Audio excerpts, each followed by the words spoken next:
Here are some tips for giving your Mercedes-Benz that freshly detailed kind of cleaning. Let's start with the running boards. Apply all-purpose cleaner and give it a quick initial rinse, followed by soap and water with a sponge.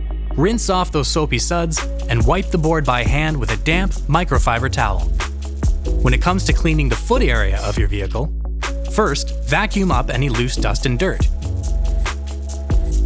Then spray it down with all-purpose cleaner and wipe it dry with a microfiber towel.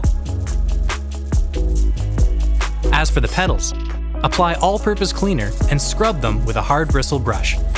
Then, vacuum the scrubbed area and wipe them down with a dry microfiber towel. Tired of unsightly salt stains? Apply a 1-to-1 ratio of all-purpose cleaner and boiling water. Let the hot solution sit on the stain for 3 to 5 minutes before scrubbing with a hard bristle brush. Wipe it dry with a microfiber towel, and your ride will be stain-free.